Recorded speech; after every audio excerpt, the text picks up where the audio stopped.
In a world where the line between reality and virtual reality had blurred into a pixelated haze, there was a cafe unlike any other. Picture this: vibrant holograms floated above sleek digital tables, and patrons sipped on steaming mugs of latte that danced with animated foam art. It was a cacophony of colors, laughter, and the occasional glitch, like a digital canvas splattered with paint. Welcome to Café Meta, the heart of a virtual city where everyone lived more as avatars than as flesh and blood beings. At a corner table, where neon light flickered like an old-school arcade, sat Leo, a self-proclaimed virtuoso of chaos. He was a hacker of sorts, a trickster whose escapades often left the virtual police scratching their heads. With a shock of electric blue hair and an avatar decked out in a sparkling jacket that seemed to change color with his mood, he was a sight to behold. Today, he had a plan that promised to be his most ridiculous yet. "Ladies and gentlemen," Leo announced, raising a holographic martini as if it were a trophy. "Prepare for the heist of the century." His audience, a motley crew of friends and random avatars, some dressed as superheroes, others as anthropomorphic cats, looked on with amused curiosity. "Are we stealing the Mona Lisa again?" quipped Mira, a talented AR artist with an avatar that radiated grace, adorned in flowing digital gowns that shifted with her emotions. "Even better." Leo leaned in conspiratorially. "We're snatching the meme of the year, Bongo Cat on a rocket. Its virality has skyrocketed, and I'm about to sell it for a fortune." His eyes sparkled mischievously. The plan, of course, was as ludicrous as it sounded. Leo had crafted a digital heist that involved elaborate misdirection, glitches in the matrix that would leave his competition bewildered. With a flourish, he triggered the sequence, and for a moment, the world around them flickered as if reality itself was about to crash. But just as he uploaded the meme to the marketplace, the system stuttered. A massive error message flooded his screen, warning of a catastrophic failure. Oh, he muttered, scrambling to fix it. His heart raced as the cafe erupted in confusion, avatars bumping into each other, their expressions a mix of shock and hilarity. Then, in the midst of the chaos, something extraordinary happened. A glimmering code snippet appeared on his interface, almost as if it were calling to him. "What's this?" Leo whispered, his fingers dancing over the keyboard. His heart raced as he realized, it wasn't just a glitch, it was a backdoor to the entire virtual system. "Wait, I'm the hero now?" Laughter erupted around him, a cacophony of avatars reacting to the glitch. "Looks like you broke it," Mira teased, her avatar's gown swirling around her like a digital tempest. But Leo was already fixated on the discovery. "This is it. This could be our way out." He gestured wildly, almost knocking over his virtual drink. "We can break free from this digital prison." Myra's eyes widened. "You mean, we could actually go back to the real world? Where the coffee is real?" "Yes. No more pixelated lattes. Just actual caffeine." Leo exclaimed, excitement bubbling over. "Count me in." Mira said, her artistic mind racing with possibilities. "But how do we actually do this?" They convened over a series of virtual meetings that felt more like a sitcom than a strategy session. Leo, Mira, and Frank, a conspiracy theorist whose avatar was a haphazard amalgamation of mismatched clothing and wild hair, brainstormed ideas. Frank's theories ranged from wild to wildly impractical, but they provided enough comedic relief to keep the mood light. "What if we build a giant catapult?" he suggested one day, eyes gleaming. "We could launch ourselves into the real world like a digital cannonball." Leo chuckled. "I'm pretty sure that'll just get us banned from the VR system." They ultimately decided that the best approach was to gather a ragtag group of like-minded defectors. They set out to recruit rebels, all while maintaining an air of comical desperation. In their first attempt, they stumbled into a virtual forum, looking for anyone interested in escaping the chains of digital reality. The response was less than enthusiastic. "Hey, I'm just here for the memes," one avatar, a potato dressed as a knight, replied. "You're telling me I might have to do actual exercise? No thanks." Undeterred, they tried again, this time in a more unconventional way. Leo transformed his avatar into a flashy nightclub promoter, complete with disco lights and booming bass. "Escape the Matrix, join the revolution," he announced, while Mira showcased her dazzling AR visuals, turning the dull forum into a virtual dance party. They soon gathered a motley crew, some hackers, a few bored gamers, and even a confused chef whose avatar was still clad in a virtual apron. The group was a chaotic mix, but it felt right. As they plotted their escape, the government, the all-seeing eye of the virtual realm, began to take notice. Digital drones buzzed overhead, searching for anomalies in the system. The corporate overlords sent their agents, a bumbling bunch whose comically over-the-top behavior would have made for a good sitcom. One such agent, Agent X, sported a suit that shimmered with 1,000 pixels and a demeanor that screamed, "I'm here to ruin your fun." He caught wind of Leo's antics and launched an investigation. "These rebels think they can simply glitch out," he barked, his voice echoing through the virtual halls of power. The rebels, however, were in high spirits, buoyed by their newfound camaraderie and ridiculous plans. "If we're going to pull this off, we need to stay one step ahead of them," Leo declared, excitement palpable in the air. Their nights were filled with a mix of strategy and hilarity, punctuated by digital pranks and wild brainstorming sessions. Frank, ever the conspiracy theorist, devised elaborate escape scenarios that included everything from digital smoke bombs to misleading holographic distractions. "What if we disguise ourselves as the system's maintenance crew?" he suggested. "Nobody ever questions maintenance." Mira couldn't help but laugh. "We'll be the worst maintained maintenance crew in history." As the day of their plan approached, the atmosphere shifted from light-hearted banter to a serious determination. They had uncovered the code that could help them break free. But now, with the government closing in, they needed to act quickly. The night before their grand escape, Leo looked around at his eclectic group of rebels. "You know, I never expected to be doing this. But here we are, about to take on the virtual overlords of our lives." His voice held a mix of humor and sincerity. "We might be a bunch of misfits, but we're misfits with a mission." The group erupted in cheers, the sound echoing through the virtual cafe, a rallying cry for their impending rebellion.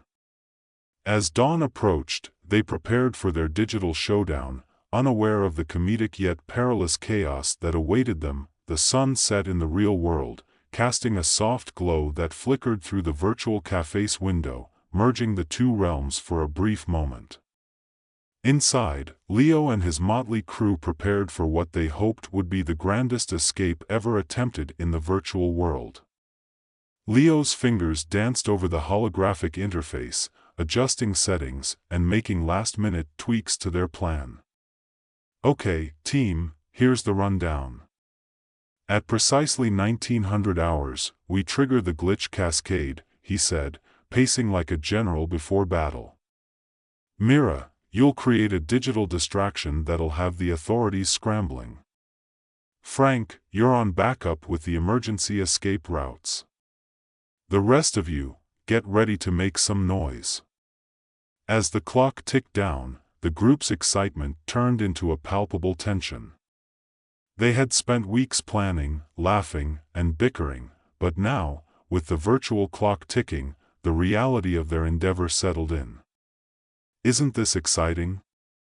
Mira said, trying to lift the spirits in the room. We're about to change everything. Or crash and burn spectacularly, Frank added, his eyes wide with both enthusiasm and dread. What if we get caught? I've read about people getting trapped in VR prisons. You think that's a real thing? Not today, Frank, Leo said with a grin. Today, we're the heroes of our own story. And besides, you've watched too many conspiracy videos. Just keep your head in the game. When the moment finally arrived, a silence fell over the group. Leo initiated the countdown. 3, 2, 1, go. Mira activated her holographic display, conjuring an explosion of dazzling colors and chaotic animations that filled the virtual space. Welcome to the Neon Circus, she shouted, her voice booming through the digital void. The display was both mesmerizing and disorienting, creating a spectacle that drew every avatar's attention. As expected, the government's agents arrived in droves, their confusion palpable. What in the virtual hell is this? Agent X barked, his pixelated suit barely holding together as he struggled to comprehend the madness around him. Now, Frank. Leo shouted. Frank, donning a headset that seemed far too large for his avatar, hit a series of keys, unleashing a wave of digital confetti that scattered across the cafe. Maintenance crew. We're here to fix the glitches, he yelled, his voice thick with mock authority. Nothing to see here, folks. The chaos deepened as agents tripped over each other, trying to make sense of the vibrant chaos while Leo and his team slipped away from the main hub, navigating through hidden passages and backdoor codes that Leo had unearthed. Move, move, move. Leo urged, adrenaline pumping through his digital veins. They darted through the neon-lit streets, weaving past confused avatars and bumbling agents who were still trying to catch their bearings. As they approached the heart of the virtual system, a colossal gateway loomed ahead, pulsing with energy. Leo's heart raced as he input the escape code, the ancient script that could unlock the digital door to reality. Just a little more time, he murmured, glancing back to see Agent X rallying his troops. This is going to be close. Leo. Mira shouted, her eyes wide with concern. They're coming. Just as Leo hit enter, a blaring alarm echoed through the virtual landscape, drowning out the sounds of laughter and celebration. The gate began to open, revealing a blinding light that promised freedom. Let's go. Leo yelled, grabbing Myra's hand and pulling her forward. Frank followed, his frantic movements creating a comedic contrast to the dire situation. With every step, the reality of their escape intensified. They charged through the gate, a burst of light enveloping them. As they crossed the threshold, Leo felt an odd sensation, like being pulled through a tunnel, the virtual world fading away. Then they landed with a soft thud, sprawled out on the ground. As the brightness faded, they found themselves in the real world, blinking against the sunlight. Did we make it? Frank gasped, looking around in awe. I think oh my God, we're actually outside. Mira exclaimed, taking in the world that felt simultaneously familiar and strange. Leo pushed himself up, grinning from ear to ear. We did it. We really did it.